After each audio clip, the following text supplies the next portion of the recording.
Hmm, hmm.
Okay, so good morning class. Diyan ba kayo? Am I audible? Rinig ba? Okay, sige. So mukhang rinig naman ano. And then siguro naman clear yung boses ko. No? Okay, sige. Um, First of all, good morning sa inyo ulit. Okay? And then hoping ako nasa maganda kayong kalagayan lahat, nasa safe. Okay? Siguro some of you kayo gising lang ano. Parang may narinig yung kanina. Nakigigising lang. Ay, parang mainit pa ang ulo. Okay. Pero at least nasa convenience tayo lahat ng bahay, ano, kanya-kanyang bahay. Okay. Siguro start na natin para maaga din tayo matapos. Okay? So, makapagpahinga kayo ng mas mahaba pa. Okay? Um, Last time, natakil natin syempre yung psychological view of the self. Okay? So, nandoon, natakil natin doon. Okay, konting refresher lang. Natakil natin doon yung iba't ibang approach toward personality. Iba't ibang teorya. Di ba? So, iba't ibang perspective. Meron doon nagsasabi na ang personality daw ay rooted. Di ba? Rooted sa childhood experiences. Okay? So, meron doon na nagsasabi na ang personality daw ay rooted sa behavioral or I mean sa reward and punishment. Okay? Ano pa, marami pang iba't iba, no? So, meron doon yung moral and temperaments, di ba? Natakal din natin yun doon. Yung meron dyan yung blood, yellow bile, black bile, and then phlegm, di ba? So, sinasabi natin doon na pagka masyadong energetic yung tao, binabawasan natin ng blood. So, ganun yung theory nila. Natakil natin yun doon. Okay? Nare-recall ba yun? Or not? Naalala pa ba yung napag-aralan natin? Okay, sige. So, since naalala natin, siguro ready na kayo. Dumiretso dito, no? Sa module number 6. Okay? Module number 6. So, ano ba tong module number 6? Kung makikita niyo sa libro, ito ay module number 6, the physical self. Ang pangalan lang, ano? The physical self lang. Ito lang yung pangalan niya. Pero, syempre, na-revise ko kasi siya. Medyo wordy yung nasa book and then redundant. Kaya medyo na-revise ko on my own. Syempre, very confusing din kasi para sa iba, ano, or para nga sa akin confusing siya kasi masyadong wordy and then paulit-ulit. So, yun. Na-revise ko siya. Kaya kung susundan niyo to sa book, hindi niya siya, makikita niyo, medyo na-revise ko yung mga words. Okay, hindi exactly, pero yung thought kasi, ang dapat natin makuha. Okay? Since college na kayo, hindi tayo magtuturo or magbibigay sa exam ng uh, ng major terms lang. Yeah? Kailangan natin mas complex or mas advanced. Dapat college na kayo, ang pagbabasa ay syempre ay thoughts yung kukunin nyo. Okay, thoughts, yung nilalaman. Ano ba sinasabi dun sa statement na yon? Hindi yung major term lang. Okay, very basic na sa inyo yun. Ano? Okay? Ano pa ba?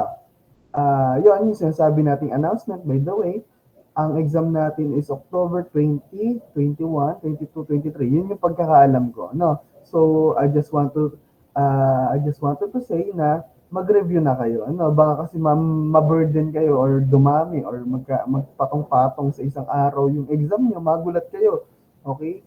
So, it doesn't mean na ako yun. Na, syempre, sa ibang mga subject yun. Okay?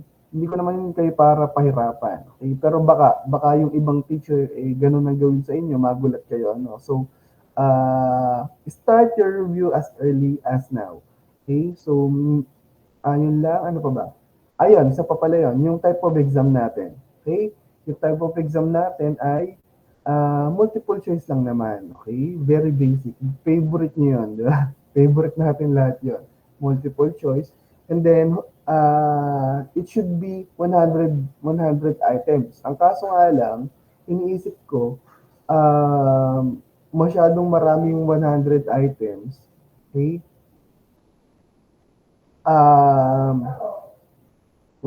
At saka baka mamaya mapasabay dun sa ibang subject nyo, ma-burn out kayo agad. Di ba? Hindi nyo masagutan agad ng maayos yung mga susunod na exam. Kaya ang plan ko talaga pala, gawing 50 items lang siya, and then 2 points each. Okay? So, kaya kailangan yung makuha yung thought ng bawat question para masagot niya siya ng ayos. Kasi kung hindi, two agad ang isang mali. Kada number mali agad ng dalawa. Kasi syempre, 2 points each yung correct. Di ba? Yung correct answer natin. Hey, ano pa ba? So, kayo ba may tanong regarding exam? By the way, do you have questions regarding the exam? Okay, Miss Lapena. Good morning po. Ang magiging coverage po ng exam is from module 1 to 7 po ba? Yes. So, yun yung magiging coverage natin. Since hanggang doon yung aamutin natin. Ano? Kasi, ngayon, itong the physical self, module 6 to no? So, next week, makapag-lecture pa rin tayo, which is the module 7. Kaya, yung magiging coverage ng ating exam ay hanggang module 7. No? Okay? So, nasagot ko ba, Ms. Lapena? Yung inyo pong question? Okay, sige. Ano pa ba? Baka may tanong sa inyo na, Sir, lalabas po ba yung mga tao dun sa exam? Yes, okay? Okay, basahin niyo kahit pahapyawan niyo lang yung basa, hindi ko sinabing kabisaduhin niyo yung mga lahat ng nagawa nila. Siguro yung mga major contributor lang, na yung mga surface lang. Okay, pero basahin niyo pa rin yung book, I mean yung mga tao, yung mga contributions nila. Okay? So, I guess sa exam na meron kayo is I think enough na 'yon. Okay? Okay, so hoping ako na walang babagsak since siyempre multiple choice and then nagle-lecture naman tayo. Okay? So baka mamaya first year pa lang maputol agad yung pangarap na maging loud eh. Okay, so ayoko mangyari 'yon, ano. First year pa lang kung pinutol ko na agad yung pagiging loud, yung pag-asa niyo maging loud eh. So ayoko mangyari 'yon, ano. Okay, kaya dapat maging cooperative kayo. I mean, lahat ng requirements, lahat ng exam, ipasa nyo, no? Maging mag-effort kayo kasi since final 4 na lang to ng taon, I mean, final 4 years na lang to ng educational journey nyo. Na, bigyan nyo na lahat. Magiging ano nyo to, I mean, magiging career nyo na. Na, so, ano ba? Okay, by the way, congratulations nga pala dun sa ate ni Miss ano nga to, De La Rosa, na nag-top 10 sa psychometrician board exam. Okay, so very proud tayo sa kanya. And then nag-top 7 ata siya sa Certified Human Resource Associate. Diba? Okay, idol. So, pakisabi nila, congrats, ano. So, since hindi ko siya naging student kasi. Okay? So, siguro, without further ado, mag-start tayo ng klase. Okay ba? Ready ba tayo lahat doon? Are we ready to start itong discussion natin? Okay, sige. Okay, sige. Start na tayo. Okay, pag-aaralan natin dito. By the way, disclaimer. Disclaimer, guys, ha? Disclaimer. Lahat ng mababanggit natin dito is it's all about educational purposes. Hindi natin goal na makapanakit, okay, makapanakit or makapag-judge ng tao. Wala tayo ditong ganong mga goals. Ang goals natin dito, maintindihan, matutunan yung lecture. Okay, kasi baka mamaya may mga nababanggit ako na medyo nasasaktan kayo. Siyempre, it's all about physical appearance kasi, ano. Even though yung mga LGBTQ, matatakil natin dito. Mapapahapyawan natin ng konting-konti lang naman. Okay? Baka kasi medyo masaktan, sorry. Disclaimer lang, hindi yun yung goal natin. Ang goal natin is matuto. Okay? Okay ba tayo doon? Okay lang? Okay, sige. So, kung meron hindi agree, pwede nyo akong i-chat. Sir, hindi ako agree sa sinasabi mo. Okay, kahit dito. No, sir, nasasaktan na ako. Okay lang, medyo ititigil natin or i-revise natin yung mga wordings. Okay? Sige, start tayo. Understanding the physical self. Okay, the body image, exploring how, exploring how physical characteristics influence self-perception and societal interactions in relation to body image. Okay, so pag-aaralan natin dito, yung pananaw natin sa sarili natin, yung physical characteristic natin, o kaya yung appearance natin, kung paano siya nakaka-epekto sa interaction natin sa ibang tao, o kaya societal interactions. Okay? So, tayo. So, understanding the physical self. The physical self encompasses a person's material body and visible characteristics such as height. Wait lang. May nagaling natin. Okay. Ulit. The physical self encompasses a person's material body and visible characteristics such as height, weight, age, gender. It plays a crucial role in shaping identity, self-perception, and how individuals interact with the world around them. Okay, so ito yung sinasabi ditong physical self or yung material body natin. Okay, that is the visible characteristic. Ayan daw yung height, weight, age, and gender. So, itong apat na to, actually marami pang iba, is yan yung mga madali natin makita sa tao. Di ba? Yung height, actually malayo pa lang, alam mo na yung tao is matangkad. Di ba? Malayo pa lang, alam mo na, visible mo na agad na kung yung tao ay maliit. Something like that. Or mataba, payat, di ba? So, ganon din sa age. Kahit hindi mo na tanongin yung edad, minsan mahuhulaan mo na lang kung anong edad. No, based dun sa appearance nila. And then yun, based dun sa pananamit nila, pwede mo rin makita yung gender nila. Babae to kasi nakapalda. Lalaki to kasi nakapan siya and then mas broad yung balikat niya, something like that. Okay? So, paano daw nakaka-apekto yun sa pakikipag-social interact? So, ayun yung itatakil natin for today. So, intindihin natin. Okay? Okay, sorry. Okay, so defining the physical self. Ano ba tong physical self na to? Meron tayong tinatawag na visible characteristics. Okay? Shape perception. Sinasabi lang dito para to make it quick, yung visible characteristic, yan yung ulitin natin, yung height, weight, age, gender. Okay? So, yan yung tinatawag na visible characteristic. Siyempre, kita mo agad. Diba? Yun lang naman yun eh. Yun lang naman yung gusto sabihin dito. Kita mo agad. Pag visible agad siya. Okay, isang tingin mo lang, alam mo na agad, matangkad, maliit. Okay? Okay, mataba, maliit lang yung nasa malayong yon. Okay, medyo senior citizen na yung malayo na nandun sa taong malayo na yon. Baga, kita mo agad. Isang tingin mo lang, kita mo na agad. Okay? Sige, diretso tayo. Meron tayong inatawag na cultural influence on physical self. Cultural context plays a significant role in how the physical self is valued. In some cultures, physical appearance and abilities are seen as critical to identity and self-worth, while other cultures may prioritize personality or intelligence. Palagay nyo guys, try nga. Palagay nyo, in our culture in the Philippines, ano mas pinahalagahan? Is it physical appearance and abilities or personality or intelligence? So palagay nyo, anong pinahalagahan dito sa kultura ng Pilipinas? Anong mas mahalaga? Or I mean, anong mas nakaka-boost ng intelligence? Sige nga, kung very observant kayo, anong palagay nyo?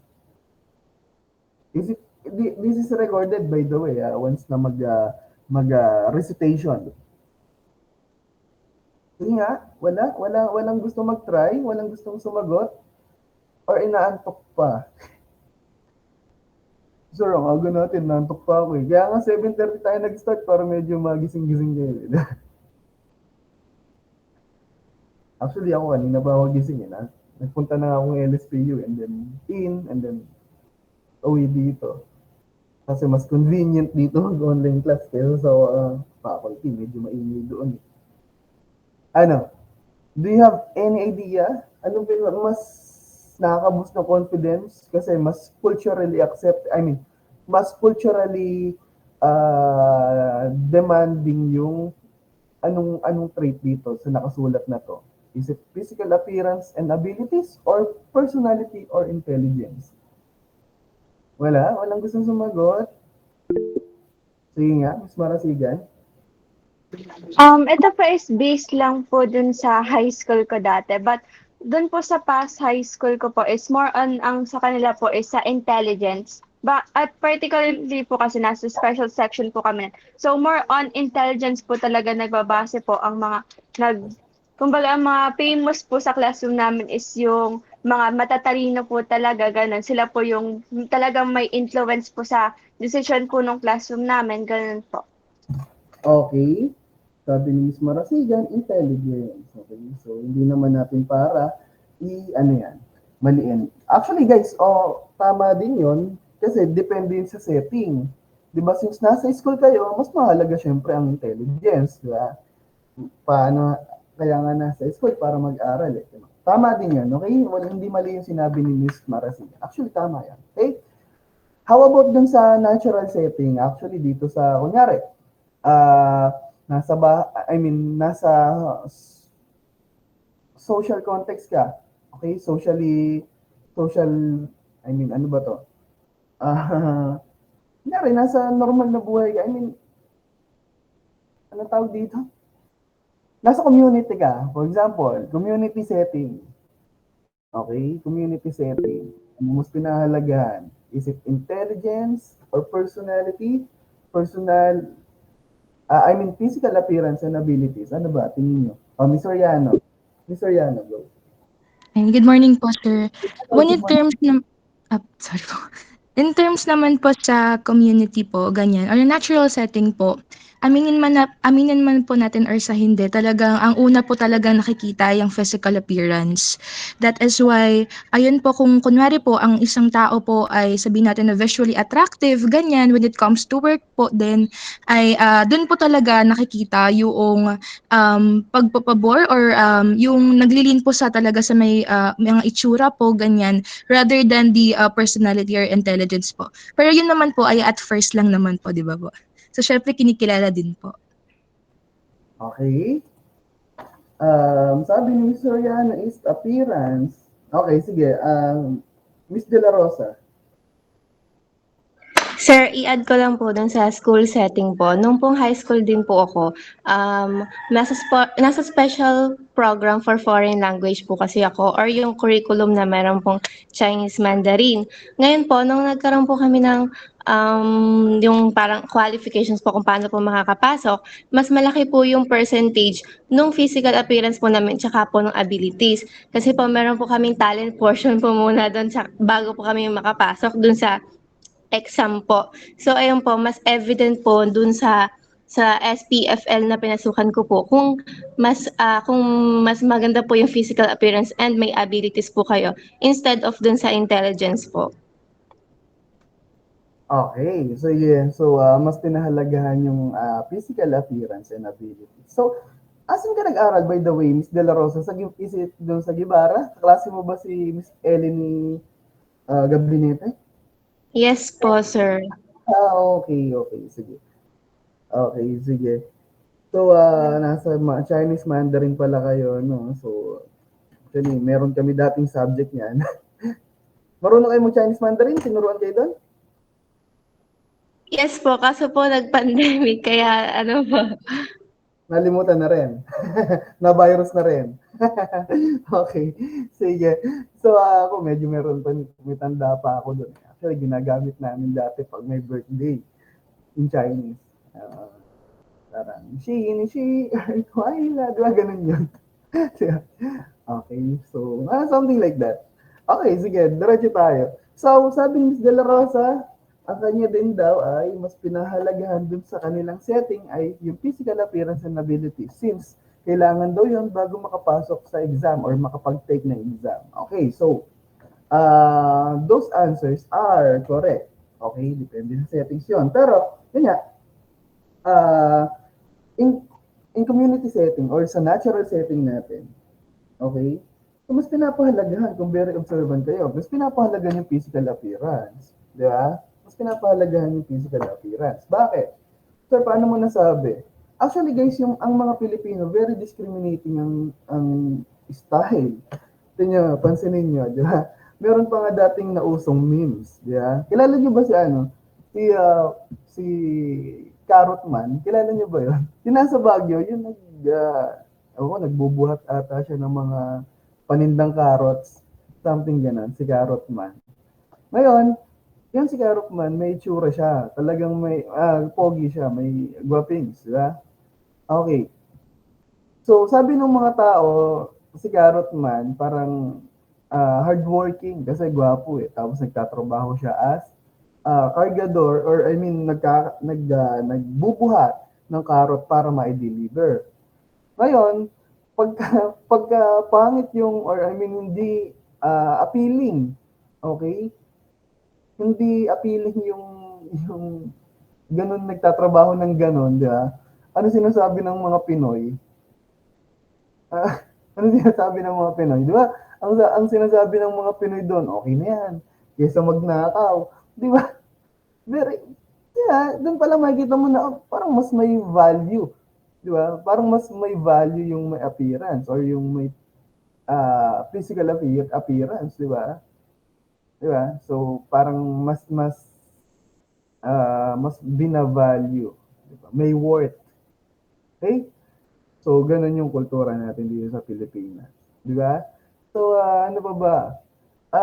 Meron kasing guys na mga mas bina-value yung intelligence, 'di ba? Kaya nga pinagkumpara diyan yung physical appearance and abilities or 'di ba? Intelligence. So, yung intelligence kasi meron talagang mga cultures na mas pinipili nila yung mas matatalino. 'Di ba? Kahit natural setting, mas gusto nila matalino. So, kalimitan ang tawag sa kanila is sapiosexual, 'di ba? Sapiosexual. No. Gusto kasi nila parang, I mean, kung makakapag-interview kayo ng mga taong ganyan, or mga sapiosexual, lalo na kung lalaki, ang gusto kasi nila, syempre, once na nagtatrabaho sila, yung asawa nila or yung babae, kayang in-nourish ng maayos yung mga anak nila. Mapalaki ng maayos. Okay, di ba? Siyempre, magkakaroon ng assignment yung anak nila, di ba? Para masagutan man lang ng babae. Kung intellectual yung babae. Okay? Pero kung hindi, di ba, parang nakakaasar lang. Nagtatrabaho ka sa malayo tapos simpleng assignment nung bata, di mo masagutan. Di ba? Okay, kesa TikTok ng TikTok, sagutan mo kaya itong assignment ng anak mo. Something like that. Okay? Sige. So, marami pa tayong mapag-uusapan na ganyan mamaya. Diretso muna tayo. Okay? Sunod. Impact on self-esteem and confidence. An individual's physical attributes and perceived ability significantly impact their self-esteem and self-confidence. The way people view themselves often correlates with how they believe others view them, creating a feedback loop of perception. Okay, sabi dito, kung ano daw yung pananaw ng tao sa sarili nila. Okay? Pananaw nila sa sarili nila. Kung palagay nila, yung sarili nila ay pangit, hindi attractive, nakaka-apekto daw yung sa self-confidence. Diba? Maging bababa yung self-confidence natin or magiging low self-confidence tayo.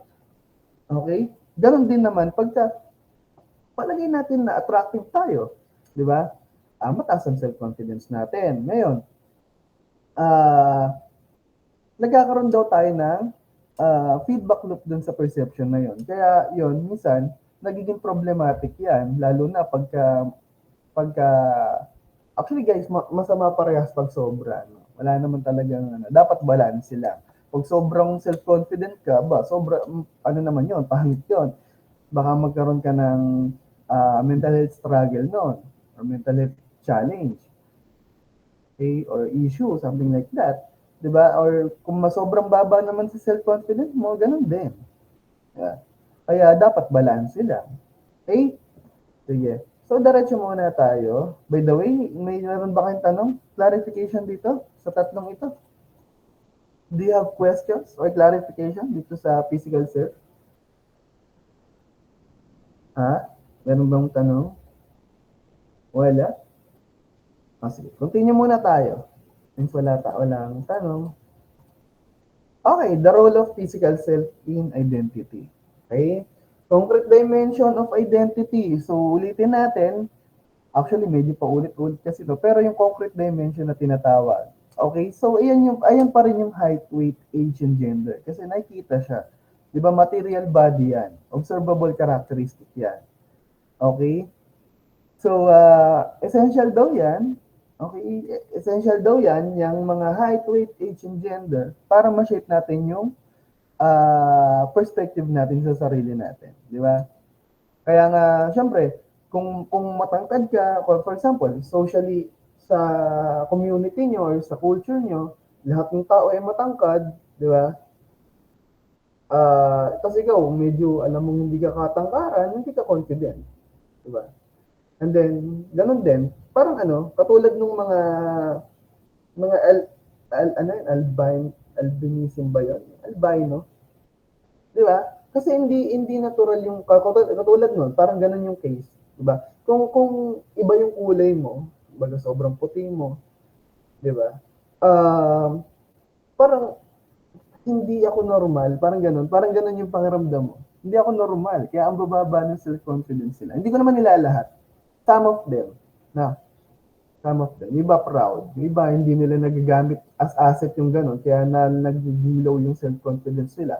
Actually guys, asset yun. Kasi kakaiba yung case mo, di ba? For me, asset yun. Para sa akin lang. Personal opinion. Okay? Kung tinitignan mo siya as asset, mataas yung self-confidence mo. Okay? Sige, diretso tayo.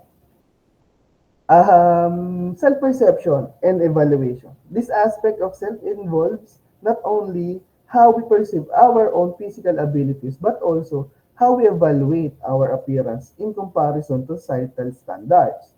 This perception significantly impacts self-esteem and self-confidence level. Siyempre, di ba, given na given, yung self-perception or yung pananaw natin sa sarili natin, di ba, nakaka-apekto yan sa self-esteem natin, kung paano tayo makikipag-interact. Siyempre, pag mababa yung self-esteem natin, mahirapan tayo makipag-interact, makipag-socialize, di ba?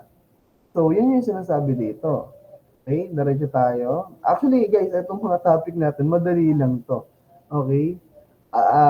Maintindihan ko naman kayo kung medyo antokin talaga kayo kasi alam niyo na to. Madali na to, given na. No, gusto ko lang itackle natin para at least malapit na exam, medyo mabilisan lalo yung pagre-review nyo. Okay? Okay, sige. So, cultural influences on physical self.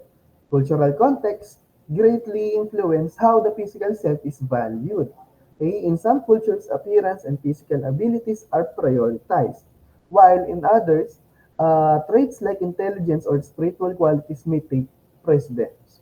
Okay? So, yun. Yung physical self daw sa ibang kultura ay mas binavalue, katulad sa Pilipinas yon, di ba? Okay, sa iba daw, intelligence, spiritual quality, something like that. Actually guys, maraming klase, di ba? Actually, malamang maraming iba't ibang klase ng physical appearance or physical self na binavalue sa ibang kultura. Katulad nung mga mapapanood niyo sa kung nanonood kayo ng mga documentaries or I mean National Geographic Channel, ano pa ba? Discovery Channel, andyan yung mga mapapanood niyo yung mga iba't ibang kultura, iba't iba din yung attractive sa kanila. Di ba meron mga culture na yung parang nilalagyan yung babae ng brace sa leeg? Parang mas mataas, mas attractive daw, parang something like that. Ganun yung paniniwala nila, di ba? Yung parang gold siya. Pataas ng pataas yung leeg ng babae. Parang ewan ko, parang nagmumukha na sila. For me, parang nagmumukhang giraffe. Pero yun, mas attractive daw sa kanila yun. Di ba? We can't blame them. Yun yung culture nila eh. Ano pa? Yung mga naglalagay ng plate sa labi, sobrang laki. Diba? Parang mas malaki daw yung plate, mas maganda, mas attractive yung babae. Di ba? May mga ganon. Iba't ibang kultura, iba't ibang paniniwala kung ano yung mas binavalue. Di ba? Ano pa? Actually, maraming klase. Meron din sa panlalaki. Ano? Sa ibang culture, mas malaki yan, mas attractive, mas wealthy daw, mas kayang mag-nurture ng bata, mag-alaga ng asawa, something like that. May mga ganun na kultura. No, iba't iba ng kultura, iba't ibang paniniwala kung ano yung iba-value nila sa societal context nila. Okay? So, diretso tayo. So, ayan, stages of human lifespan. Okay? Infancy, 0 to 2 years. Okay? So, rapid physical and cognitive development occurs. Okay? Laying the foundation for future growth. Actually, ito guys, kung isipin niyo yung mga infant or yung mga newborn, di ba?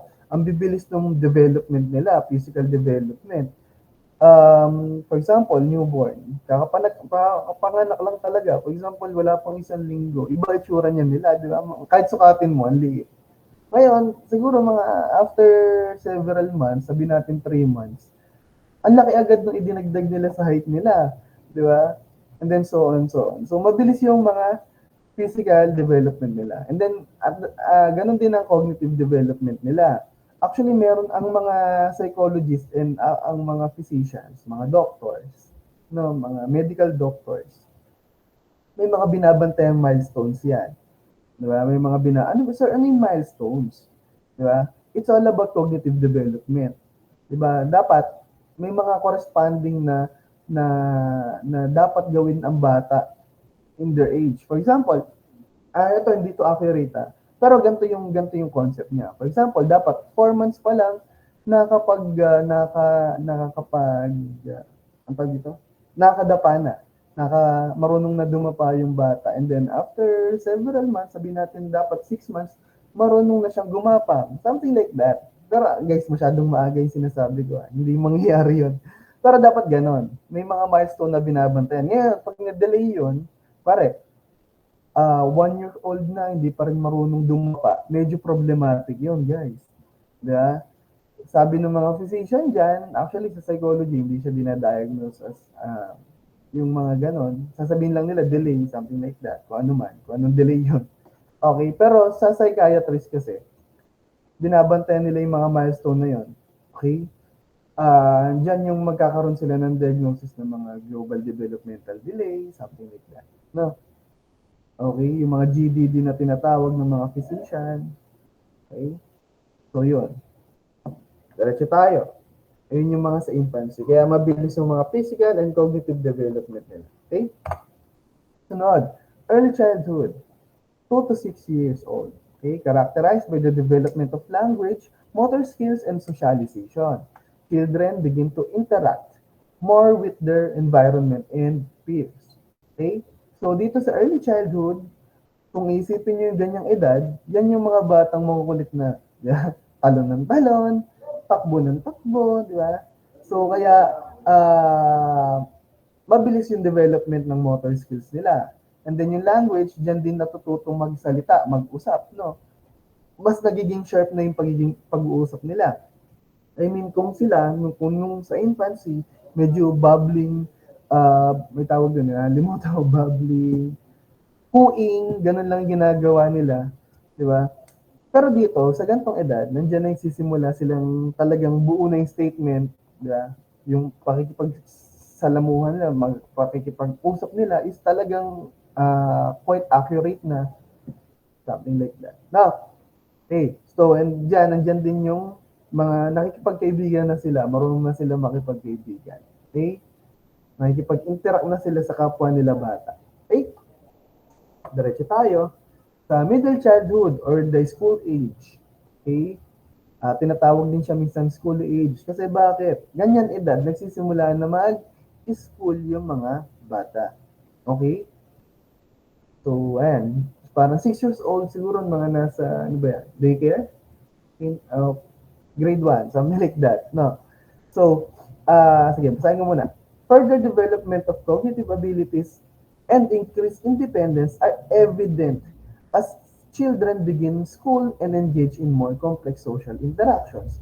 So, sabi dito, sa gantong edad, sa middle age na ito, nagkakaroon sila or nadadagdagan yung independence nila. Bakit? Evident yan. Kasi,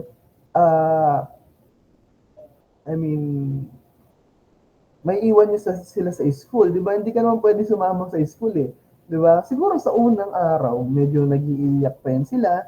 Pero, the day passed by, medyo malalaitan na yon or mababawasan na yung pag-iyak-iyak nila pag iniiwan sila ng mga guardian or ng magulang. Kaya yon, medyo tumataas daw yung independence ng mga gantong bata, gantong age. Okay?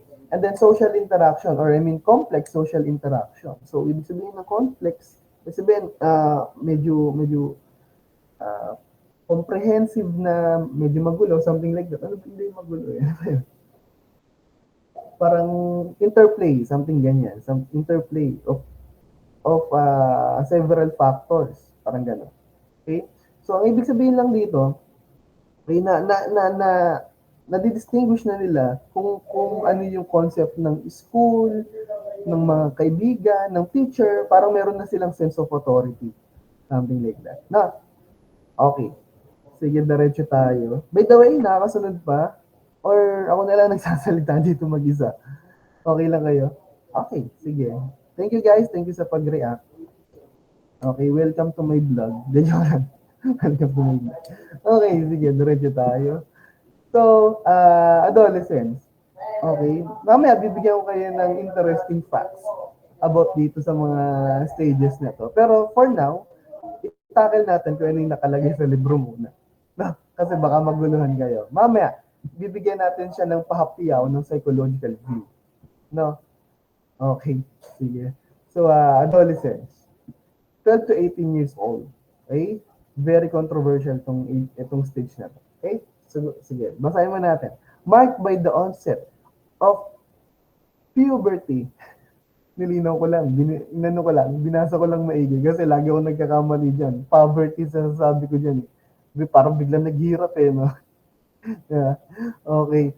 Sige, yan. Ulitin natin. Marked by the onset of puberty, individuals begin to explore personal identity and independence, navigating both physical and emotional changes.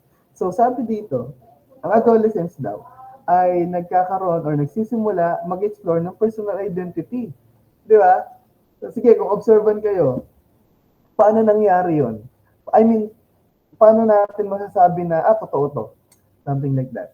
Yung sinasabi dito na begin to explore personal identity. Yun pa lang, yung itong word na, itong ano na to, begin to explore personal identity. Paano nyo patutunayan yan? Sige nga, any idea guys? Do you have any idea? Sige nga, recorded to by the way. Recorded yung ating magiging mga sagot. Okay? Do you have any idea? Wala? Ay, sorry. Ay. Sige, Miss Vergara. Try. Ano po, yan po sa adolescence, nagkakaroon na po tayo ng sariling kagustuhan at nagkakaroon na rin po tayo ng sariling desisyon natin. Okay, nagkakaroon tayo ng sariling kagustuhan and then sariling desisyon. Okay. Sige, Miss Soriano. Dito naman po sir sa period na pong ito, syempre po kapag sa adolescence period po, we began to explore things. And dito rin po natututo po tayo na magkaroon po ng iba't ibang beliefs at the same time, nakakilala din po natin ng iba't ibang mga tao. Kaya po yung mga na-adapt din po natin yung siguro yung iba and yung iba po nating characteristic ay nasi-shape din po within this period po. Okay. Okay, so ano, complex interaction. Sige. Pwede? Sige, sino pa? Sige, last two. Sige, tawagin ko na kayo. Sige, after ni... Ayun, nawala. Sino yan? Si Miss De La Rosa. And then after ni Miss De La Rosa, si Miss Leiva. Sige, go. Miss De La Rosa. Sir, ano po, dito po kasi sa stage ng adolescence is nagkakaroon na po tayo ng self-consciousness or yung awareness or yung curious po tayo sa lahat ng bagay kasi na-expose na po tayo sa mga influences ng culture, ng social. So, nagkakaroon na po tayo ng curiosity kung ano po ba yung gusto natin na maging katulad. Like, what's our purpose po and kung ano yung gusto nating ma-achieve sa future. Okay. Sige, Miss Leiva. Tapusin lang muna natin. Miss Leiva. Sir, Mr. po. Sorry. Sir pala. Sorry. Sir. Since we're talking about personal identity po, maano ko po siya sa akin, kasi ngayon ko lang din po kasi like na-realize na I'm part of the LGBTQ community po. Since we're exploring in a much broader scale ng socialization, mas na-realize po natin kung ano po ba talaga tayo since mas malaki na po yung napupuntahan nating mga bagay or nare-realize po. Okay. Sige. So, those answers are correct. Now, wala naman lumayo dun sa topic. Actually, correct lahat ng answers. No? So, dito, sa adolescence, tinanong natin, ulitin lang natin, baka iba, hindi na rinig kanina. So, paliwanag lang tong begin to explore personal identity. So, paliwanag natin. Actually, very evident yan dito sa edad na to, 12 to 18 years old. Diba? Yan yung edad ng high school. Diba? Edad ng high school yan. And then, edad ng college. Ayan, parang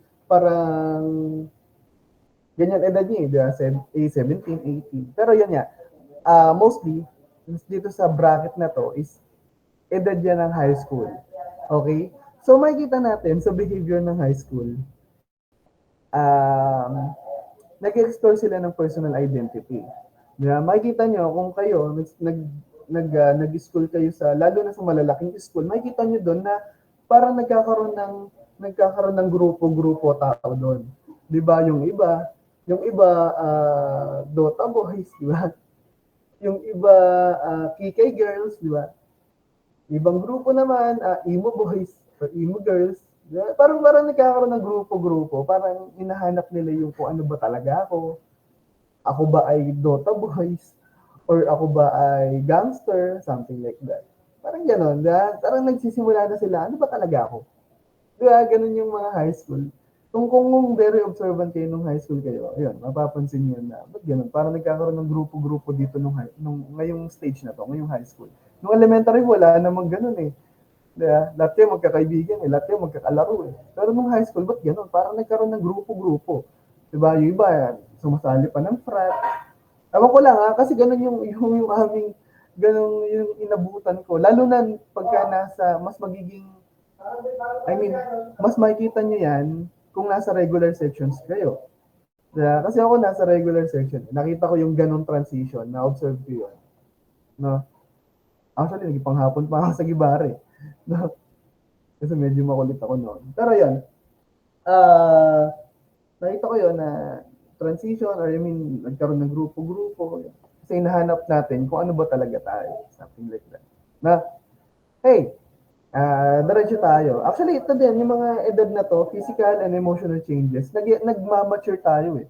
Di ba? Yung mga body, yung katawan natin, yung hulma, medyo nagiging mature. Di ba?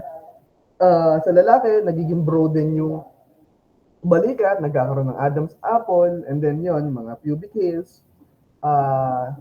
Sa babae, ganun din. Bukod dun sa balikat, sa babae naman, lumalapad yung balakang. No? Something like that. Okay? Diretso tayo. Mamaya natin explain yan in psychological perspective. Konti lang para we will make our discussion interesting. More interesting. Okay? Diretso natin. Early adulthood. 18 to 40 years old. This stage includes the pursuit of education, career development, and forming romantic relationships, establishing a sense of independence. Okay? So, gantong edad daw, 18 to 40 years old, yan daw yung nakatapos ng edukasyon. Di ba? Nagkakaroon ng career development. Kasi yan yung edad na nagsisimula ka magtrabaho, kumita ng pera, kung di ka man magtrabaho, mag-business, something like that. Nandyan sa edad na yan. Okay? Mas prevalent dyan sa edad na yan, yung mga nagtatrabaho, nagnenegosyo, nagsisimula. Okay? And then, dyan din yung nagsisimula yung mga romantic relationships. Yeah, 18 to 40. Okay? So, yun. Dyan yung mga nag-aasawa na, okay? Nagkakaroon ng anak, di ba? So, and then, bumubukod na ng bahay, di ba? Parang gusto ko na maging independent. Gusto ko mag-rent ng sarili kong bahay since meron naman akong work, something like that. Nandyan yung sa edad na yan. Okay? Sige, so diretso tayo. Mabilis na maintindihan yan eh. 18 to 40, that is age of nakakatapos mag-aaral and then tatrabaho na, something like that. Ganun yung isipin niyo dyan. Okay, sunod. Middle adulthood, 40 to 65 years old, characterized by increased stability in personal and professional life. Individuals often reflect on past choices in seeking no meaning. Okay? Dito daw sa stage na to, medyo stable na yung buhay ng mga tao. Okay? Bakit? Siyempre naman, ang tagal mo na nagtatrabaho, stable ka na malamang sa trabaho mo, regular ka na, di ba? Permanent ka na. Ang sama naman nun, kung job order ka pa rin, na temporary ka pa rin sa trabaho mo, kahit ang tagal-tagal mo na nagtatrabaho sa kanila. Di ba? Parang simula nung graduate ka, doon ka na nagtrabaho, and then after several years, temporary ka pa rin. Kasi actually guys, yun, nangyayari yun sa Pilipinas. No? Kasi nga, ang daming corrupt. Ang daming buhaya. Ayan. So, malalaman niyo yan soon pag nakagraduate na kayo, nakapagtrabaho na kayo. Okay. Sige, diretso muna tayo. Ito yung edad pala. Sorry, hindi ko pala na-explain ng maayos. Itong edad na to or stage, of our life, yan, stable na yung job natin, and then, andyan na yung nagre-reflect na daw yung mga yaan, kung tama ba yung naging decision nila, yung tinahak nila sa buhay nila, natupad ba nila yung pangarap nila, something like that. Okay? And then, nagsisik sila ng no meaning. Siyempre, di ba? After ng actually, yung mga ganyang edad, 65, siyempre, parang tapos na sila magpaaral ng anak. Di ba? Retired na yan sila, tapos na magpaaral ng anak. Parang, ba't pa ako nabubuhay dito? Something like that. Ganyan yung iniisip siguro niya nila. No? Ako nabubuhay. Tapos na yung mga anak ko, ano pang kailangan kong gawin since retired na rin ako. Parang ganun yung mga mindset niya nila. No? Okay, sige. Diretso tayo. Late adulthood or 65 plus years old. Okay? This stage involves physical and cognitive decline, retirement, and search for meaning and purpose in later years of life. Okay, so ganun din, retirement. Retired na sila, wala na silang pinagkakabalahan. Wala na silang meaning or purpose kasi nga tapos na lahat ng anak niya nila, malamang sa malamang. Di ba? And then, meron din silang physical and cognitive decline. Andyan yung mga nalawlaw na yung balat nila kasi wala na yung ano nga tawag? Nalimutan ko yung para maging fit yung balat natin. Nalimutan ko. Ayaw mo na. So, yun, nabagsak na yung balat na nalawlaw na. No? Ayun yung physical decline nila. Nahina na yung buto-buto nila. Hindi na nila kayang maglakad ng mabilis. Diba? And then, meron din silang cognitive decline. Andiyan na yung mabilis na sila makalimot. Hindi na sila ganun ka-sharp mag-isip.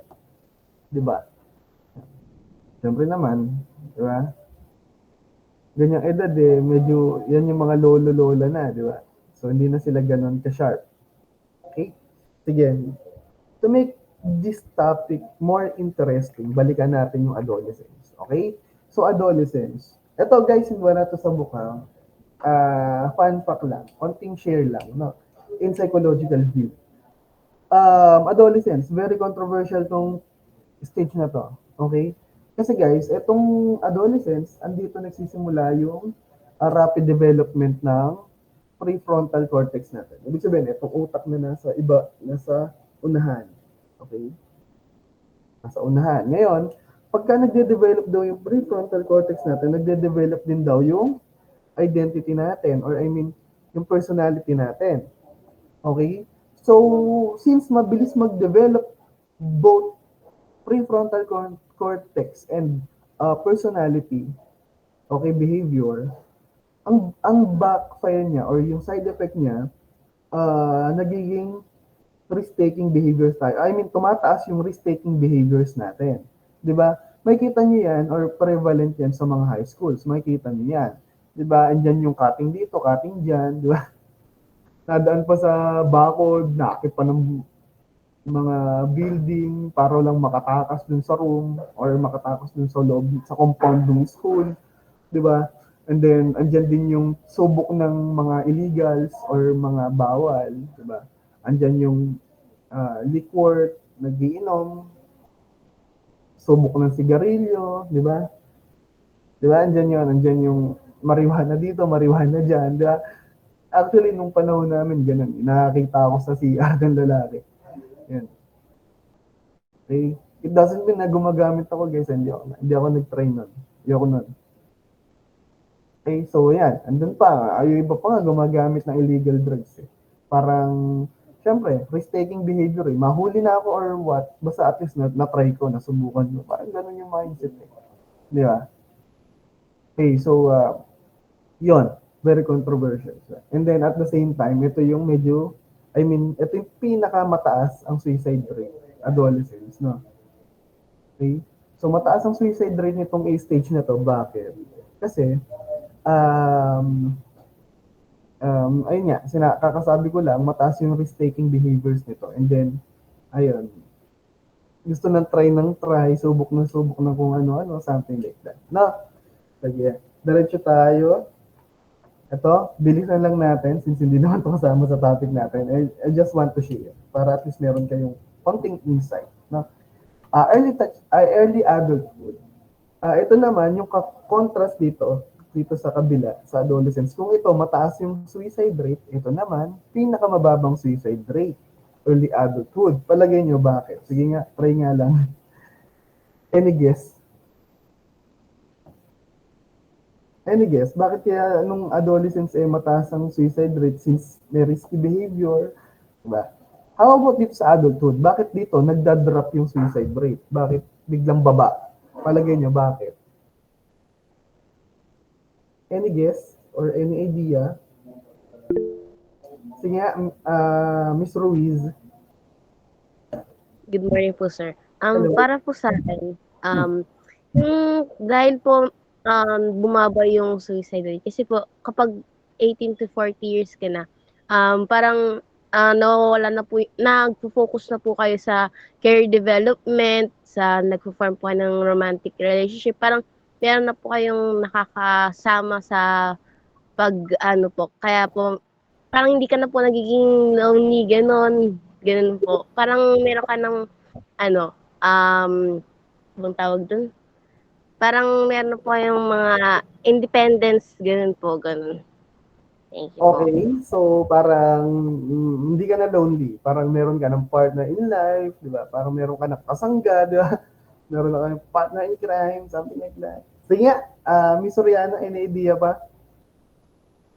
Apo, sir, ito tatry ko lang din po kasi lagi pong nasasabi po ayun sa early adulthood po. Sinasabi po dito, sir, na kapag nasa age na pong ganito po, ay mas nagde-develop na daw po yung frontal lobe, which is sa ano po siya, ang function niya po is sa maturity.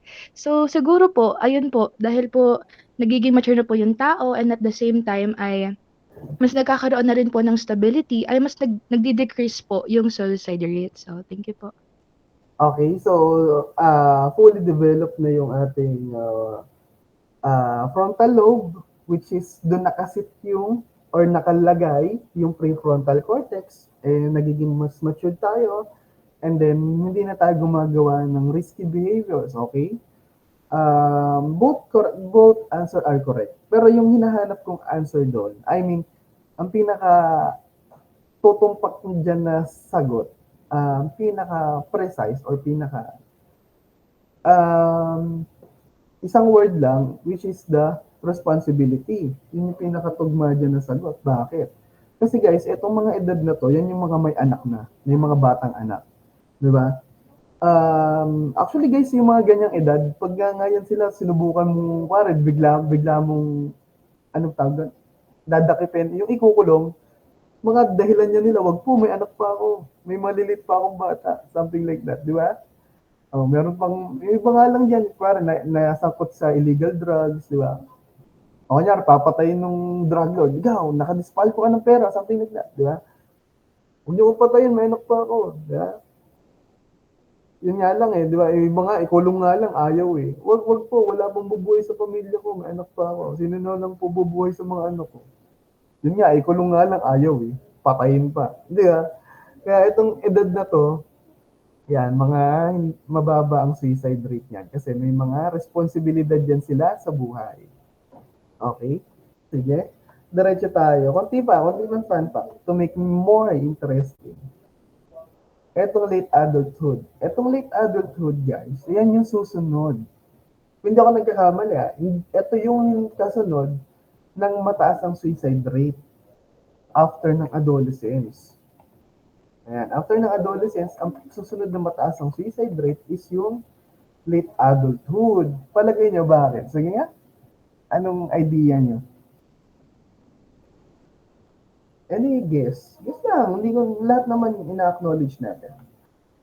Sige, Miss De La Rosa.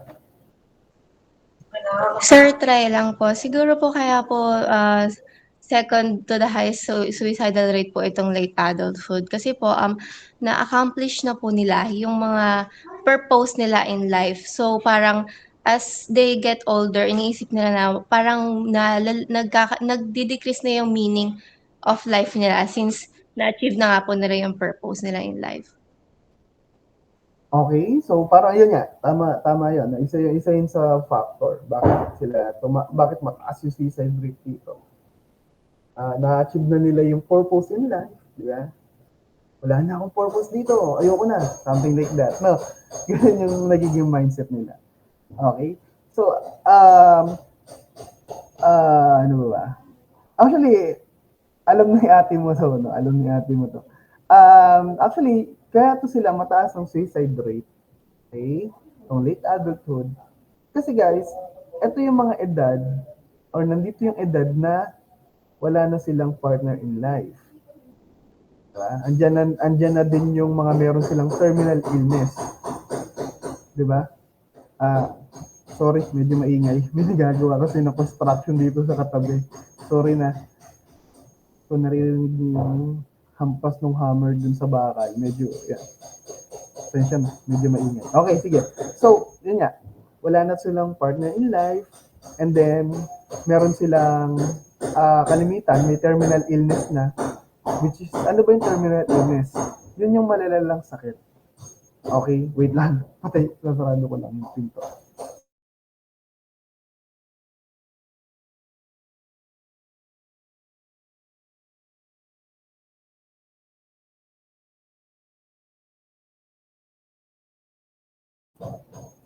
Okay, mukhang hindi nabuwasan yung ingay.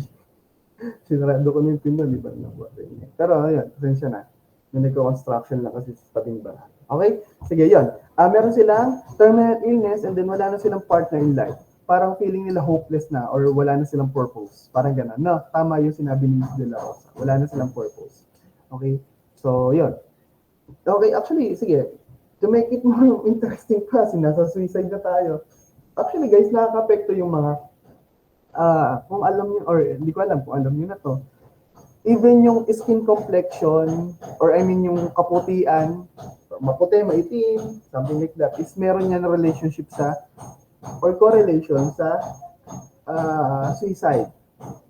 Okay? So, sabi dun sa psychology, sa research, okay, and in science, ang mapuputing balat is more prone to suicide. Diba? Bakit? Kasi sabi ng science or sabi din ng psychology research, ang maputing balat is lack of melanin. Alam niyo ba yung melanin, guys? So, yung react niyo nga, kung alam niyo yung melanin, ano ba yung melanin? Walang may alam. Walang may alam ng melanin. Okay, so okay, sige. Melanin, yan yung ano, di ba? Yan yung pigmentation natin sa balat. Tama ba? Melanin? Melanin yun, tama. Yun yung pigmentation natin sa balat. Yun yung nagbibigay ng kulay sa balat natin. Di ba? More melanin, mas darken yung skin mo. Okay? So, sabi sa in science, ng melanin is may correlation yan sa may effect siya sa utak natin. Okay, may epekto siya sa utak natin. Okay? More melanin, mas masaya or mas happy ang tao kasi nakaka-apekto siya sa happy hormones natin. Okay? Actually guys, mapapansin niyo 'yon sa mga bata. Sino mas masaya? Yung mas feeling is excited lagi or mas masaya yung feeling yung mga bata naglalaro sa labas or mga bata naglalaro sa loob ng bahay. Di ba? Mas masaya yung mga nasa labas kasi nga naaarawan sila, dumadami yung pigmentation nila sa balat. Okay? Kaya pag maputi, parang wala silang melanin, wala silang gaanong happy hormone sa katawan. Something like that. No? Ganun yung ibig sabihin. Sunod, ano pa? Yung climate, or I mean yung temperature. Okay? Isa din yan nakaka-apekto sa suicidal rate. Okay? Sabi sa science, na ang malamig na temperature ay more prone sa suicide. Okay? Actually, evident yan. Tingnan niyo sa Baguio, lalo na nung pandemic. Since malamig yung temperature sa kanila, maraming suicide doon sa kanila nung during pandemic. Parang, kung di ako nagkakamali, 7 to 12 individuals ang nagko-commit ng suicide or nagkakaroon ng successful suicide every week. Ganun karami, no? Okay? So, ano pa? Age, skin complexion, Ayan. So, yun. Actually, marami pa. Ini-scorean yan sa psychology. May scoring kami dyan. Kung paano namin ini-scorean. Kung sino mas prone mag-suicide, something like that. Okay. Siguro, i-proceed na natin. Medyo mainit na kasi sa labas or sa tabing bahay. Okay. Sige. So, by the way, do you have questions, clarifications dito sa ating topic na stages of human lifespan? Do you have any questions or clarifications, guys? Do you have or no? None. Wala. Sige, diretso tayo Sige, kung wala. Factors affecting physical growth and development. Very basic. Alam niyo na to. Okay? So, iba't ibang factors daw na nakaka-apekto sa paglaki or physical growth and development ng tao. Unang-una, syempre, genetics or yung namana natin. 'Di ba? Yung mga namana natin, nagiging nakikita agad sa tao yan. Di ba? Kunyari, yung tatay mo matangkad, yung nanay mo maliit or hindi ganun katangkaran. And then, ikaw matangkad ka. Ibig sabihin, namana mo. Baga, yung appearance na pagiging matangkad, ay namana mo. Ganun lang naman yung logic nito. Ganun kabilis lang. Okay? Namana mo sa nanay mo or sa tatay mo. Ha? Okay. Kunyari, ikaw yung tatay mo is ano ba? I mean, yung parang may mga hobbies, di ba? Ultimo yung mga hobbies na mamanay. Okay, so basta yan, namana. Basta yung physical appearance to natin, pwedeng namana. Okay? So yun na yung gusto sabihin dyan. And then ito, environmental. Yung physical appearance din daw natin, nakaka-apekto dyan yung environmental. Okay, so makikita nyo yan sa mga pagkakinumpara natin yung anak mayaman at saka anak mahirap. Diba? Parang ang ganda-ganda lagi ng balat ng anak mayaman. Kasi syempre, hindi sila exposed sa toxins, pollutions, and diseases. Diba? Konting bulutong lang sa mayaman, andyan na agad yung papunta agad ng ospital, diba? Nasa ospital na agad. O kaya may private ka pang doktor, diba? Parang mga diskaya, joke lang. Okay. So, pagka mahirap,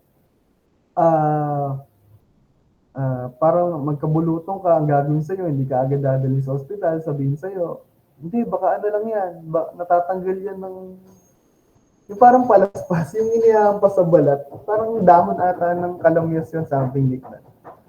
Tapos hanggang sa lumalala pa yung bulutong, di ba? Hanggang sa mawala, dumami yung pekas mo. Yan. Parang nakaka-apekto doon daw yung mga diseases sa itsura ng, physical appearance ng tao. Okay? Sunod, gender. Siyempre naman, nakaka-apekto yung gender natin sa physical appearance natin. Siyempre, depende yan sa pananamit or yung culturally accepted na damit. Di ba? So, yan. Gender, nakaka-apekto yan. And then, well-being. So, yung kapakanan natin o yung welfare natin, nakaka-apekto din daw yan sa physical appearance natin. Okay? Yung mga chronic illnesses, mental health issues, nakaka-hinder daw yan ng growth milestones. O for example, ano ba yung chronic illness na nakaka-apekto sa appearance natin? Katulad nung PATS. Hindi ko alam kung alam niyo yun. Yung parang may tuberculosis yung spinal cord, di ba? Yun sila, nahihinder yung paglaki ng spine nila. Kaya kung makikita niyo yun sila, ang haba nung, parang ang pag tinignan niyo sila, ang liit nung trunk nila, yung trunk yung body. Tapos ang haba ng limbs nila, yung kamay nila, yung paa nila, parang ang haba, nung parang galamay nila ang haba, parang gano'n. Kasi nga, nahihinder yung paglaki no or paghaba nung spinal cord, yung PAD syndrome. Yun, nakaka-apekto sa appearance, di ba? Yung mga chronic disease like that. Okay?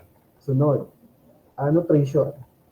Okay, yung nutrition daw, nakaka-apekto yan sa itsura natin. Kaya yung mga appearance conscious dyan, yan. Basahin nyo itong nasa libro natin.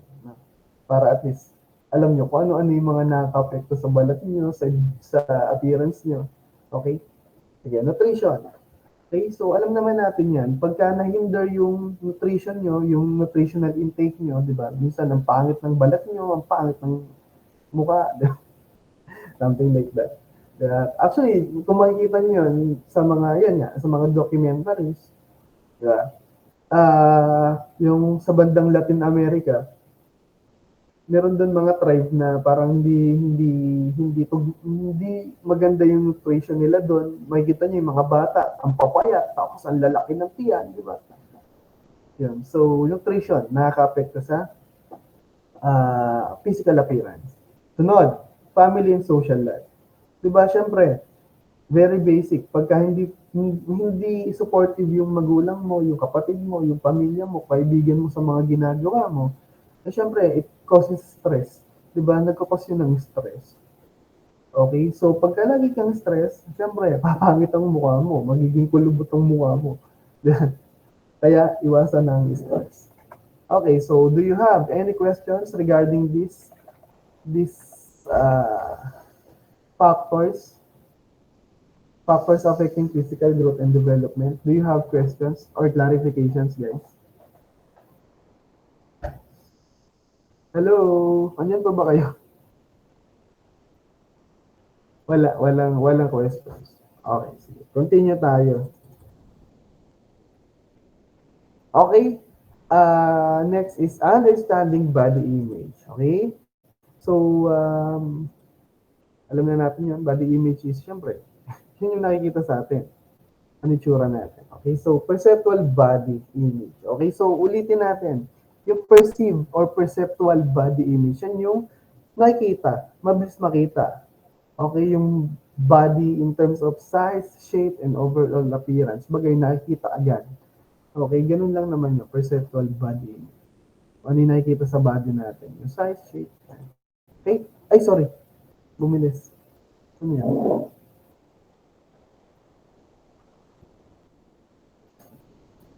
Ayan, affecting body image. Affective. Okay, so affective body image encompasses the feelings and emotions responses individuals have regarding their body. Ibig sabihin, ito yung pakiramdam mo sa katawan mo. Okay, pakiramdam mo sa physical appearance mo. Okay? Okay, so these emotions can range from satisfaction and pride to shame and dissatisfaction. Okay, so which significantly impact self-esteem and overall mental well-being. So yung satisfaction daw natin sa katawan natin, nakaka-apekto daw yan sa self-esteem natin. Siyempre, kung hindi tayo satisfied sa katawan natin, edi mababa self-esteem natin. Diba? Ganun lang naman kasimple yun. Kung satisfied tayo sa katawan natin, edi mataas yung self-esteem natin. Something like that. Yun lang yung sinasabi dito sa affective body image. Okay? Sunod, cognitive body image.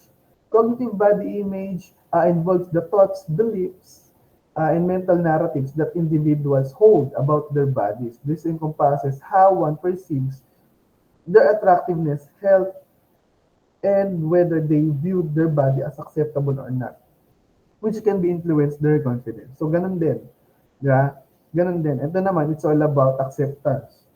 Kung accepted sa'yo yung katawan mo, hindi good. Mataas ang confidence mo. Diba? Or not. Kung hindi mababa confidence mo. Ganun lang. Ano? Behavioral body image. Ganun lang din to. Okay, sige. Basahin natin. Behavioral body image pertains to the actions individuals take concerning their bodies. This includes how they dress, the type of physical activity they engage in, and how they take care of their health.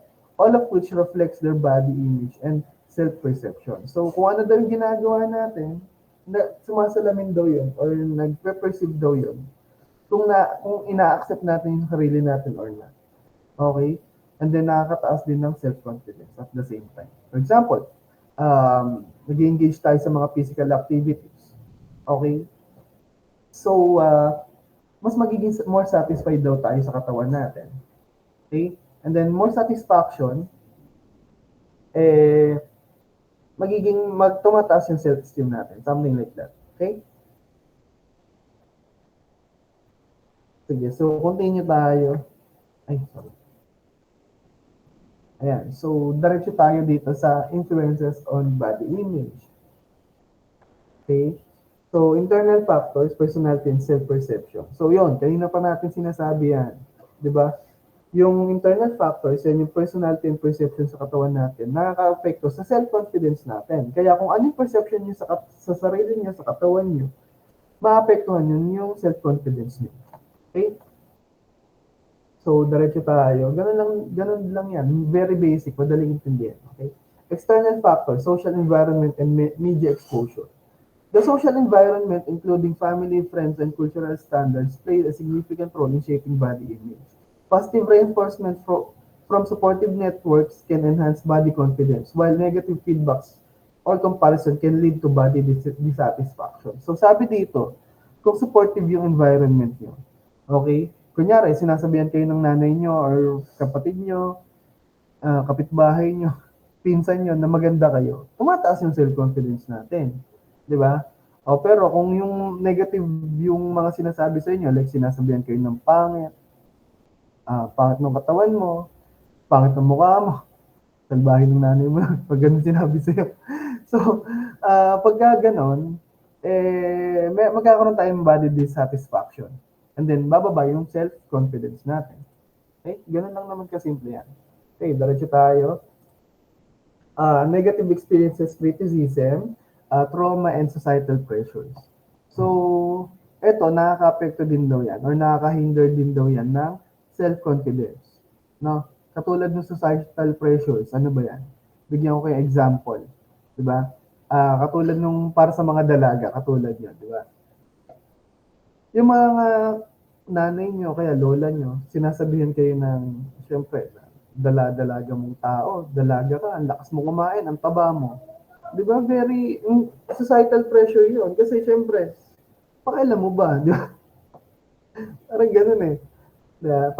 Parang hinihingi nila sa inyo yung hindi naman dapat, something like that.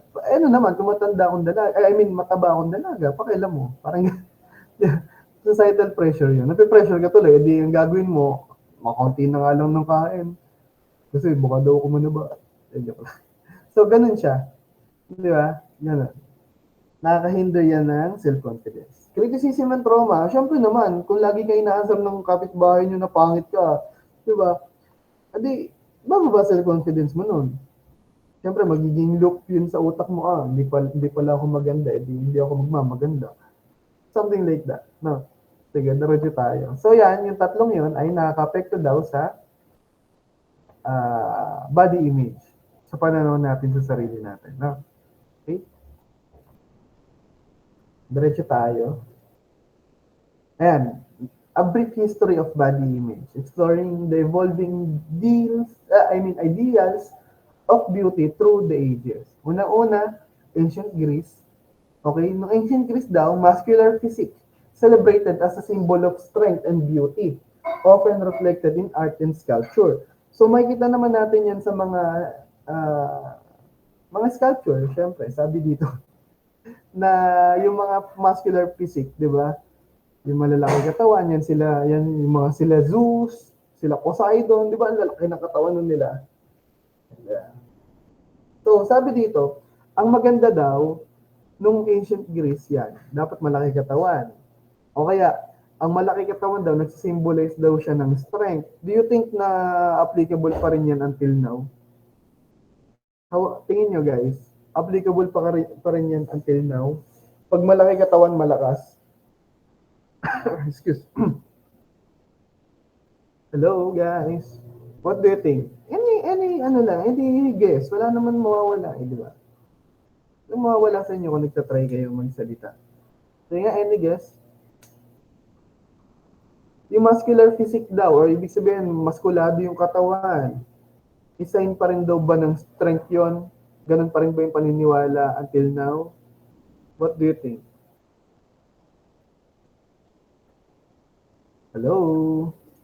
Guys, simpleng-simpleng tanong ko, bakit walang nasagot? Hello? Pagka ba malaki katawan, malakas? Ganun lang yung tanong ko, guys. Sige, Bandoho, Miss Trisha, Bandoho. Well, sa tingin ko po, ganun pa rin po yung pananaw ng mga tao ngayon. Like, pag nakita niyo po yung isang tao na malaki po yung katawan, iisipin po natin, malakas daw, ganun. Yun po. Ganun pa rin yung pananaw. Okay, sige. Sino pa? Si Miss Vergara. Pero sa akin naman po is, no, ngayon po kasi sa bahay po namin, may kapatid akong kuya, mapayat po siya. Ang perspective ko po is, kahit hindi po malaki yung katawan mo, is muscular ka pa rin. Pag ang alam na po nila, kapag lalaki ka, malakas ka na or ano yung tawag doon? Kasi po, pag lalaki po kasi, in charge po kasi sila sa mga manpower po. So, ganun po yung perspective ko na kahit hindi ka maskulado, basta lalaki ka, may strength ka po. Okay, so magkaiba kayo ng sagot. Okay, sige. So, since may sumagot naman, diretso natin. So, actually hindi na ngayon yan, hindi na siya ganon ka-prevalent na paniniwala. 'Di ba? Kasi guys, kung pag-uusapan natin yung strength, 'di ba? Kung nanonood kayo ng ng mga sabihin natin, sige, very prevalent sa Philippines boxing. Si Pacquiao ba malaki katawan? Sobrang laki ba ng katawan ni Pacquiao? Hindi naman, 'di ba?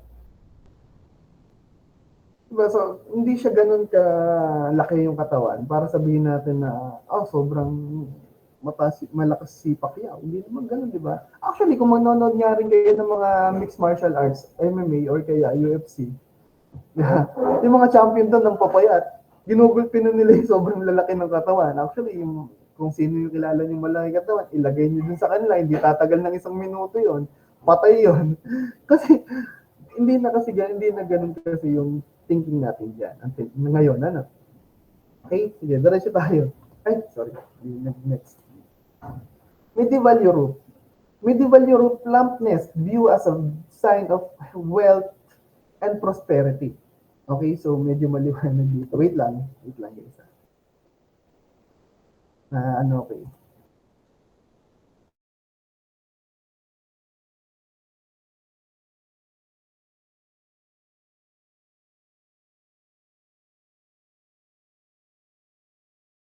Okay, yan. Medyo sobrang liwanag. Parang kukunin ako ng liwanag kanina. Okay, sige. Diretso tayo. Plumpness viewed as a sign of wealth and prosperity, contrasting with modern beauty standards. Okay, so ano ba yung plumpness? Di ba yan yung parang, ano ba to? Malaman. Medyo malaman, matambok, something like that. Plumpness. Yun yung meaning ng plumpness.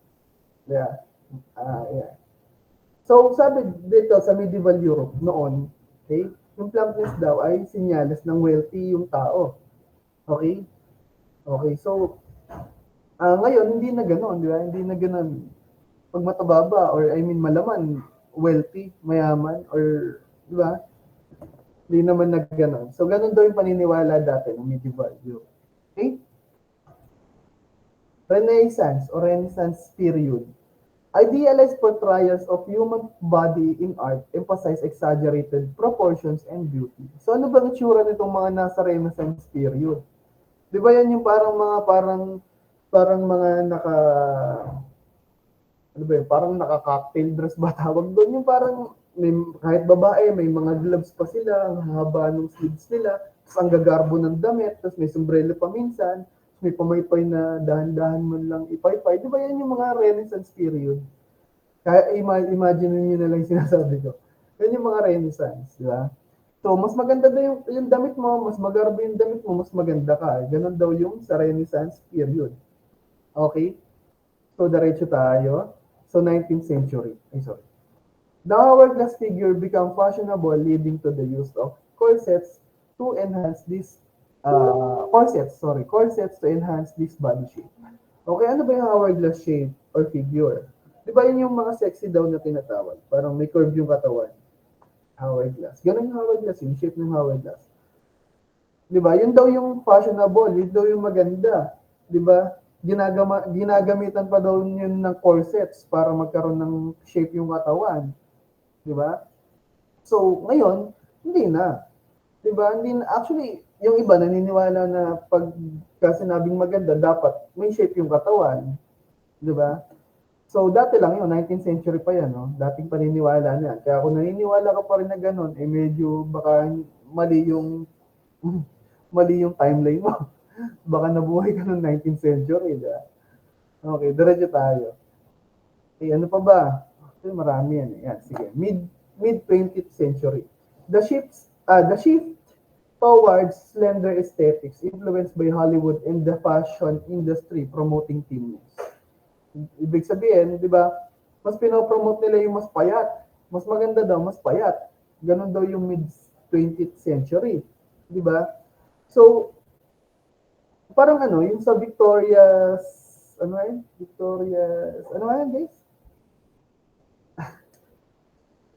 Victoria's Secret, di ba?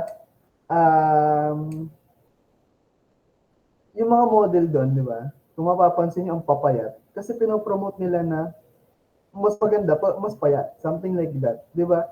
Actually guys, very, very risky yung mga ginagawa nila kasi yung iba na gusto mag-model, nagpapapayat sila to the point na nagkakaroon na ng danger sa katawan nila. Parang nagkakaroon sila na baka maging anorexic sila, di ba? Something like that. Okay? Sige. Sunod. Recent years. So, ito daw yung pinaka-recent, pinaka-bago. The body positivity movement emerges challenging traditional beauty norms and promoting self-acceptance. So, ganun na daw uso ngayon, di ba? Di ba? Kahit na anong katawan mo, no matter what, pandak, matangkad, mataba, payat, butike, baboy, di ba? Di ba? I-accept natin yan. Kaya nga bawal na yung body shaming ngayon eh. May batas tayo para doon. Di ba? It doesn't matter kung anong shape mo. Kung mukha ka mang gasol, mukha ka mang coke. Ano bang coke? Coke in can? Okay. Di ba? So, kung ano man yung shape ng body mo, it is okay. So, ganun na daw yung pinopromote ngayon. Di ba? Tanggapin kung anong meron. It doesn't matter kung payat ka or what, kung hindi ka man hourglass shape yung katawan mo. It doesn't matter. Okay, ganun na daw ngayon. Okay? So, do you have any questions, clarifications dito sa ating brief history of body image? Hello guys, do you have any questions or clarifications? Diretso tayo. Sige. Diretso tayo. Okay na lang to guys. Okay. So, diretso na natin yan. Alam nyo na yan. Alam nyo na rin yan. Ayan. So, demographics of body image concerns. Okay? So, body dissatisfaction in women. Women often deal with heightened levels of body dissatisfaction due to societal expectations that emphasize thinness and conventional beauty. Dissatisfaction can lead to multitude of mental health struggles, including anxiety and depression. So sabi dito, due to societal pressure, ibig sabihin yung ina-expect sa inyo ng tao, katulad ng sinabi ko kanina, na dapat ang dalaga ay payat, ang dalaga ay hindi mataba. Pagka ganun daw yung idea ng tao, how about yung mga matataba? Nagkakaroon daw sila ng dissatisfaction na nag-lead to mental health struggles, which is anxiety and depression. Actually guys, marami pang klase ng mental health struggles, hindi lang yan. No, kaya hindi na natin pinopromote yung dapat na, o hindi dapat natin sinasabi yung ganong word na dapat ang dalaga ay payat, hindi mataba. Kasi nga, nag-lead lang yun ng problema sa tao. Okay? Sunod, challenges in people of color.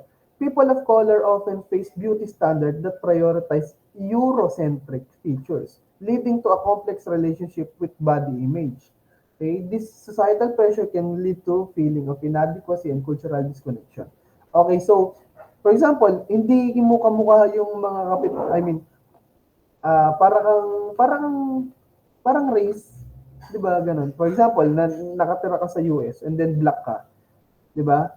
Parang nagkakaroon ng societal pressure doon kasi nga hindi ka accepted sa kanila, 'di ba? Edi makaka-feel ka daw doon daw ng inadequacy and cultural disconnection. Actually, yung mga Asian nakakaranas din doon na ang tawag nito? Racism. Okay, kasi Asian. Yun, since hindi ka puti, hindi ka mukhang Amerikano na kulay puti, yun, parang bubulihin ka nila. So, nagli-lead daw yun ng inadequacy and cultural disconnection. Okay. Pangatlo, pressure on LGBTQ plus individuals. Okay.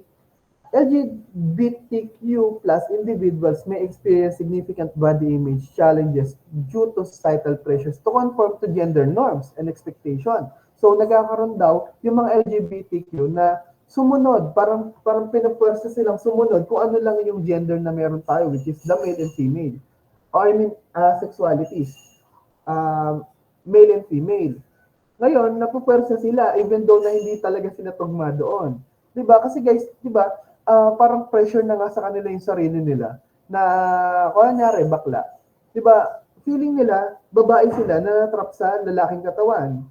Ganon din yung sa tomboy, 'di ba? Ganon din yung nararamdaman nila. Feeling nila lalaki sila na natrap sa babaeng katawan.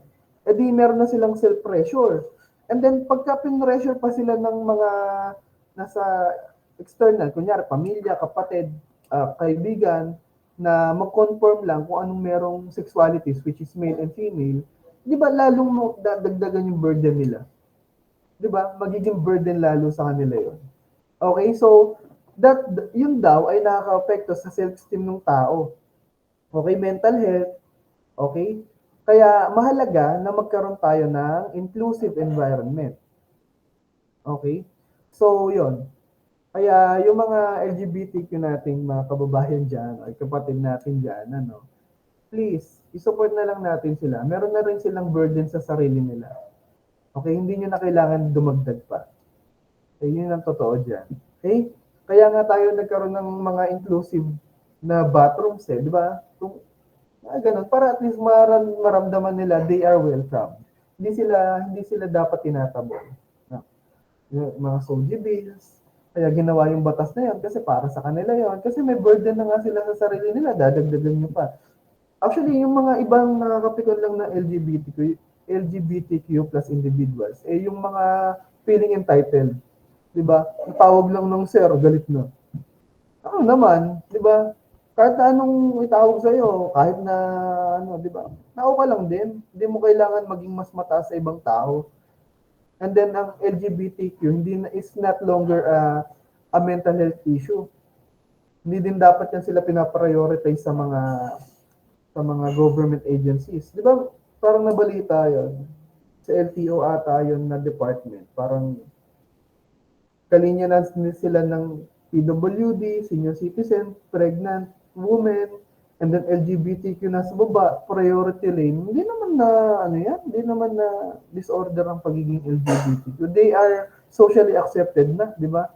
They are welcomed in our society. Yun ang totoo, di ba? Yun ang totoo, no? So, yan nga. Sana, yun nga lang, huwag niyo generalize if ever na magalit siya sa LGBT. They are also have already struggles within themselves. Huwag nyo nang dagdagan pa. Okay? Sige, diretso tayo. So, by the way, do you have any questions or clarifications regarding dito sa demographics of body image concern? Wala? Okay lang. Diretso tayo, ha? Wala kayong tanong, ha? Tapos malapit na yung exam, mas bagsak, ha? De, joke lang. Okay. Media influence on body image. Yung kasi magtanong. Medyo, diba? Alam niyo na to Alam niyo na to. Guys, ibig sabihin lang dito, yung media daw, nagpo-promote sila ng kung ano-anong meaning ng beauty na hindi naman talaga tugma. Katulad ng pinalalabas ng Victoria's Secret.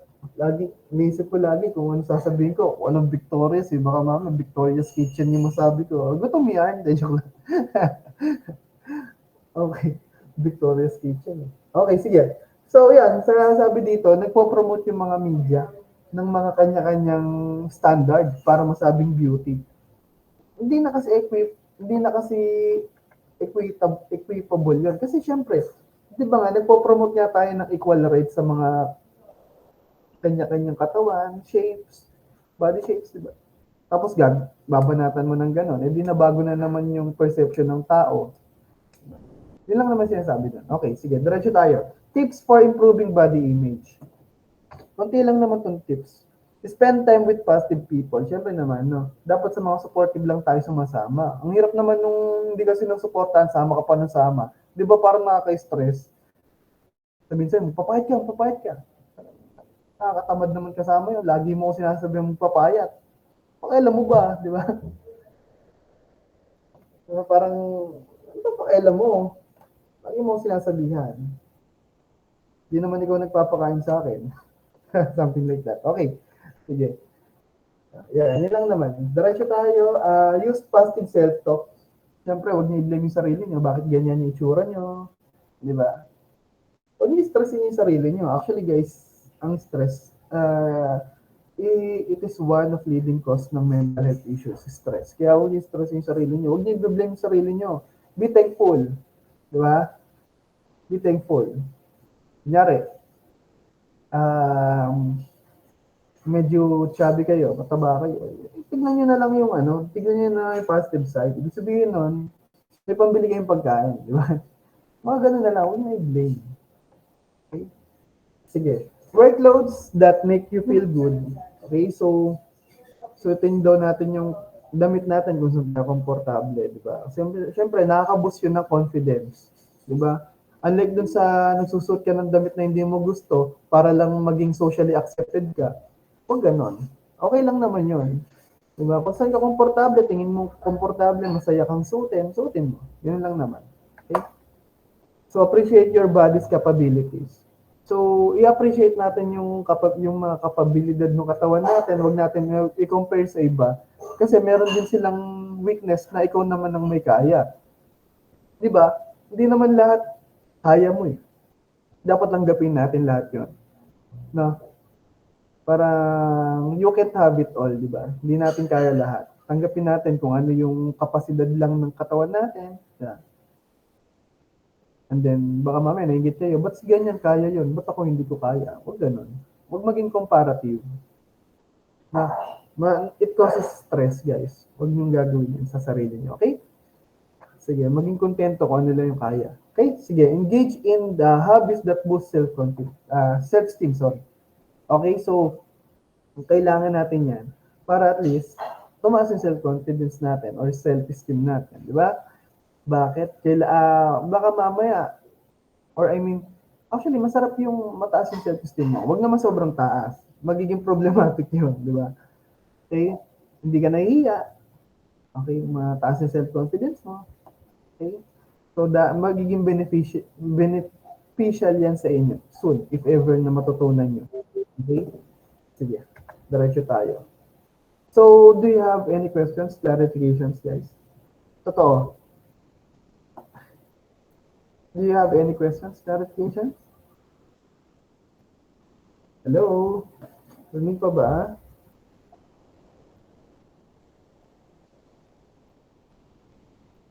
Wala? Okay lang kayo? Sigurado kayo, ha? Sige, so, magpipicture muna tayo, by the way. So para ito, it will be our attendance, no. Randomly talaga ako nagpi-picture eh. Wait lang.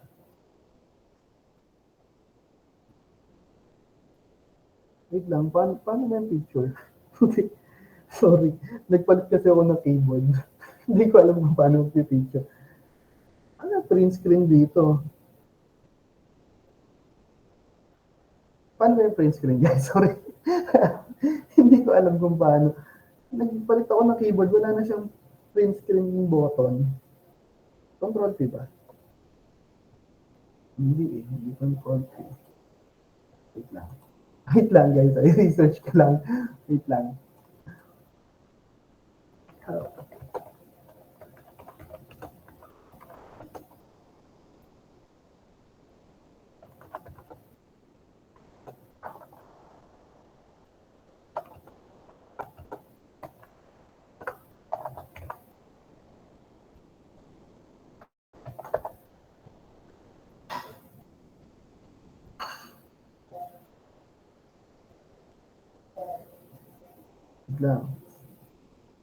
Wait lang guys ha. Windows Shift S. Wait lang, tatry ko ang Windows Shift S. Windows Shift S. Ayun, oo nga, Windows Shift S. Wait lang. Windows Shift S. Yun. Ayun. Okay, sige. So, kung wala na questions, clarifications, etong sige, meron ba? Miss Vasquez. Sir, excuse me lang po. Ask ko lang po kasi yung sa mga PPTs po. Kasi hindi niyo po ata na-upload yung first and second PPT po. Okay, walang problema. Pwede kong i-share, i-send yung PowerPoint. Pero guys, yung magiging exam natin ay hindi siya anchored dito sa PPT. Mas okay kung sa book kayo titingin. Okay, hindi ko guaranteed na nasa PPT yung mga sasabihin. Kasi yun nga, meron tayong mga book, diba? Mas beneficial yung book kaysa dito sa PPT. Pero don't worry, i-send ko yung PPTs. Complete PPT. From 1 to 7, sisend ko. No? Okay, so maraming salamat doon, Miss Vasquez, sa pagpapaalala. No? Thank you doon. Okay, so any questions, clarifications? Do you have any questions, clarifications, guys? If you don't have any questions or clarifications, guys, so our class is now dismissed, guys. Ayun yun, meron pa pala, sorry. Miss Jimenez. Sir, tanong ko lang po dun sa activity po sa libro. Meron po kasi doon na kailangan daw po magpasulat ng 20 words po sa classmate. Kailangan po ba classmate po? Sure, pwede pong parang friends lang. Pwede na yung sarili na lang. Wala namang problema. Try na lang. Sige po, thank you po. Tapos meron doon yung pass the ball, guys. Yung pass the ball, kayo na lang. Kasi nasasayangan ako dun sa oras. Lagi na nga tayo suspended di ba? Tapos mag-activity pa tayo ng ganon. Although beneficial, kaso nga lang, kailangan kasi natin mag-gabol. Baka mamaya, pag nag-activity tayo, hindi tayo umabot ng kahit chapter 5, di ba? Sayang yung book pag hindi natin ma-maximize yung capacity niya. Di ba? So, yun. So, yung pass the ball, sagutan nyo na lang. Isipin nyo na lang kayo yung napili, something like that.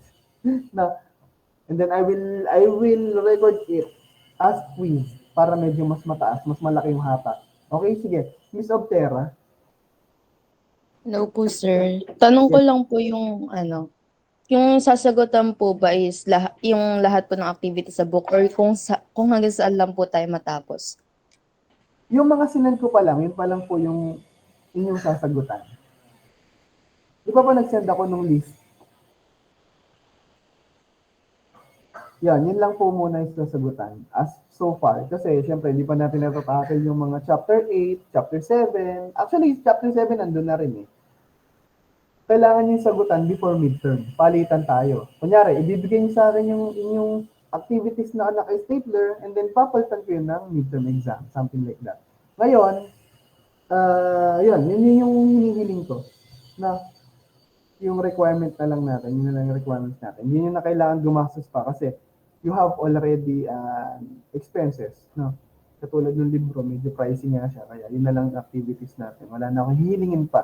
Basta lahat lagi nasa libro yung hihingin ko sa inyo. Okay? So, any questions? Clarifications? Wala na? Kung wala na guys, our class now is dismissed guys. Thank you guys. Sa pakikinig guys. Thank you sa pakikinig. Bye-bye. Thank you po. Thank you po, sir. Thank you, sir. Thank you po.